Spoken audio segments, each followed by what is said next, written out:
या संपूर्ण कार्यक्रमाचं सूत्रसंचालन अजित भुरे करणार आहे।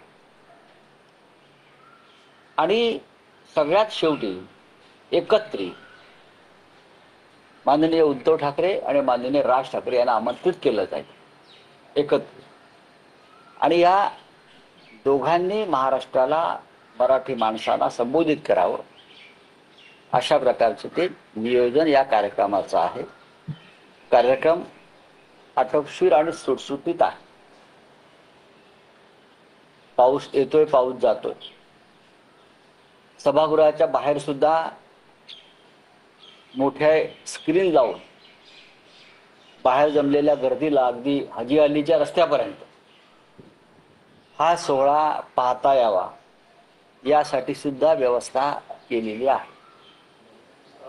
जे इतर राजकीय पक्षांचे प्रतिनिधी येतील किंवा राज ठाकरे उद्धव ठाकरे असतील हे व्यासपीठावर बसणार आहेत की निमंत्रिताच्या पहिल्या रांगेत बसणार आहेत? प्रत्येकाला भाषणासाठी त्या त्यावेळेस व्यासपीठावर बोलावलं जाईल? बघा, हे आता असं आहे की तुम्हाला मी रूपरेषा सांगितली। आता तिथे मंचावरती काय घडतंय लोकांना प्रत्यक्ष पाहू द्या। मी तुम्हाला रूपरेषा सांगितली ना की कार्यक्रमाचं साधारण नियोजन या प्रकारचं आहे। आता प्रत्यक्ष मंचावरच्या ज्या हालचाली आहेत, नाट्य आहे, ते लोकांना तुमच्याच माध्यमातून पाहता येईल ना। ते तुम्हीही पहा आणि लोकांनाही पाहू द्या।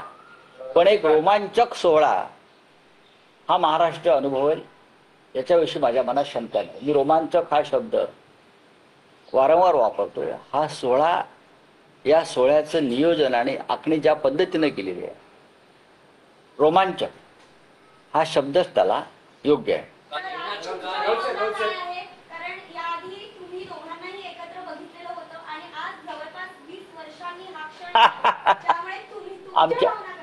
आमच्या भावना अत्यंत आजचा दिवस यावा आमच्या सगळ्यांच्या जीवनामध्ये मराठी माणसाच्या, यासाठी आम्ही सातत्याने प्रयत्न केला।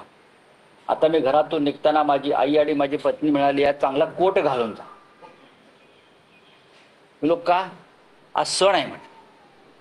आज उद्धव आणि राज एकत्र मंचावर येत आहेत। हे आपल्यासाठी, सगळ्यांसाठी आनंदाचा दिवस आहे।